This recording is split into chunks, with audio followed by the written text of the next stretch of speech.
going to pick up from where I left off.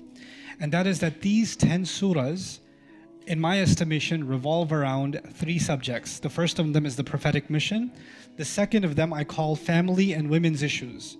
So for example, in Surah Al-Mujadala, a woman comes to the Prophet ﷺ and says, my husband called me his mother, what should I do? Because that was Arab custom. Sometimes the fight would be so bad. From today on, your back is the back of my mother, was his way of saying we will never be intimate again. That's as disgusting to me as me being with my own mom. We're done forever. And that was called Zihar. And there were opening ayat of Surah Al-Mujadala, which is 58, part of this surah series, that addresses that problem that they had in their culture. Right? And Allah gave a solution to that and how serious it is for Muslims to ever practice that kind of ignorance. Similarly, in Surah Al-Mumtahana, you'll find women that are migrating away from Makkah and they're seeking refuge in Medina and they've accepted Islam, but they were married to men who were still non-Muslim in Makkah. And now there are men in Medina who want to marry them. Sahaba that want to marry them. So what's the procedure for them to officially end the marriage that's with the non-Muslim guy in Mecca so they can start their new life in Medina? And also these women came to pledge the Prophet ﷺ their allegiance. And Allah did not mention a pledge for men in the Quran explicitly, like spelling out its clauses, but He did mention the pledge of women in Surah Al-Mumtahana, also called Mumtahina. Similarly, we're going to find in Surah Al-Taghabun, inna min azwajikum wa awladikum aduwwan lakum, from your spouses and your children are your enemies for you, which is an interesting statement for Allah to make. We're going to find, of course, Surah Al-Talaq, which deals with women's issues, divorce. And then we're going to find Surah Al-Tahrim, which is again women's issues. So over and over again, we're going to find either the prophetic mission, jihad, da'wah, loyalty, or you're going to find women's and family issues. So the question then becomes, what's the relationship between these two things? One place you can look at in the Quran that shows us the relationship between these two things is Surah Muhammad, which is not in this group, but the ayah is really interesting.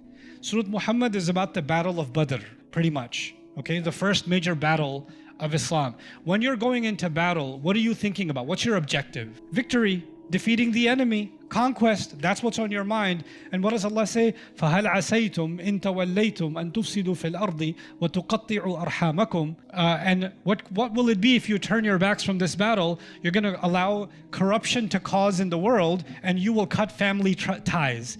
Allah's way of saying that even the battles of the Prophet ﷺ, their objective was to actually create a society that doesn't cut family ties. So the maintenance and the preservation and the flourishing of the family is actually one of the core objectives of even jihad, even fighting on the battlefield, even the da'wah.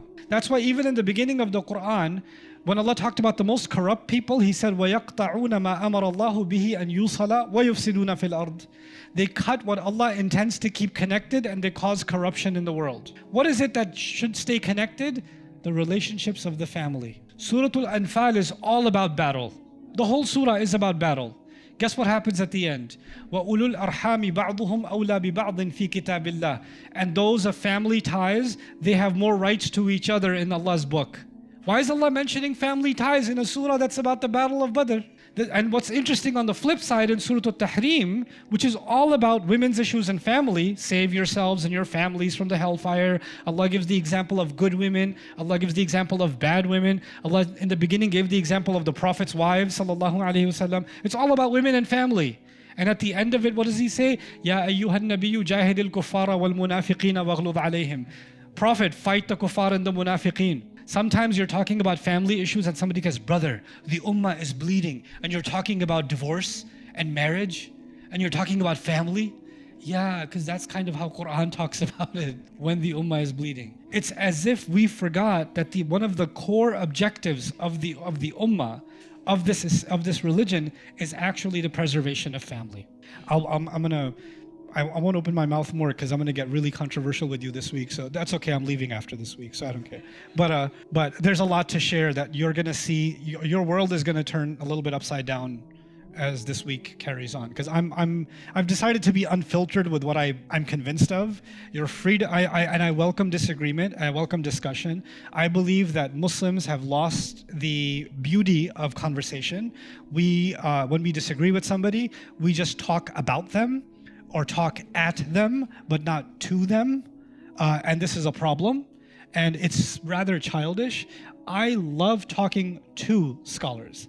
I love talking to students, to the public, to non-Muslims, to atheists, not at them and not about them. And so there's plenty of times where I'll say something and somebody will say, I have a thought about that, I disagree with you, and I'll end up agreeing with them.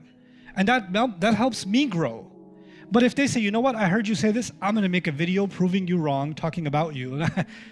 You're making a video, you could have just called me, bro, or you could just send me a voice note and say, hey, what you said was really stupid and here's why. And I'll say, it's not as stupid as you thought and here's why. And we can go back and forth on our reasons. And that's conversation. That's how things move forward. That's what I genuinely believe in. So once again, I say, I will say things that you might find crazy and revolutionary or wild or misguided. You might, but that's okay. That's where I am now. And if you would love to guide me, please, I love getting guided. I love growing. I don't claim to have the knowledge, but I do claim that I'm committed to growth. Okay. But anyway, coming back to this. So there's A and there's B, right? The prophetic mission outside and the prophetic mission pertaining to family. Then there's C, spiritual reminders. Believe in Allah, believe in the messenger. Renew your faith in Allah, renew your commitment to the Messenger Sallallahu Alaihi Wasallam. Iman. Iman billah, Iman bil Rasul, and thirdly there will be Iman bil Risala also. Renew your faith in the revelation. So you'll find in these half of these surahs you'll begin with the tasbih of Allah. يُسَبِّحُ لِلَّهِ مَا فِي السَّمَاوَاتِ سَبَّحَ لِلَّهِ مَا فِي السَّمَاوَاتِ. When you hear tasbih, what is it renewing? Your faith in Allah. Then you'll hear ayat like آمِنُوا بِاللَّهِ وَرَسُولِهِ وَالنُّورِ الَّذِي أَنزَلْنَا. Right? Yeah. So over and over again. آمِنُوا بِاللَّهِ وَرَسُولِهِ وَأَنْفِقُوا مِمَّا جَعَلَكُمْ مُسْتَخْلَفِينَ فِيهِ. Believe in Allah, believe in the messenger, believe in the revelation. قَدْ أَنزَلْنَا إِلَيْكُمْ ذِكْرًا. So there are these spiritual reminders that keep coming up. So that's your A and your B and your C. And where do you find these ABCs? From Surah Al-Hadid all the way to Surah Al-Tahrim. From 57 all the way to 66. Now watch this quickly. The first subgroup, there's 10 surahs, but we're going to look at the first 4. That's Hadid, Mujadala, Hashr, and Mumtahana. 58, 57, 58, 59, and 60. I won't go into too much detail. You'll do your own reading to appreciate this more, but I'll point you in the right direction. Surah Al-Hadid begins with 6 ayat, unusually 6 ayat that just talk about Allah. It's just talking about Allah. Over and over again, learning more, like describing Allah, then describing Allah more, then describing Allah more, then describing Allah more, and what He does. 6 whole ayat in a Madani surah. Usually you find those kinds of ayat in Makki surahs, where Iman is the main subject. In Madani surahs, you talk about law, you talk about social issues, you talk about jihad, you talk about those other things, basically A and B, right?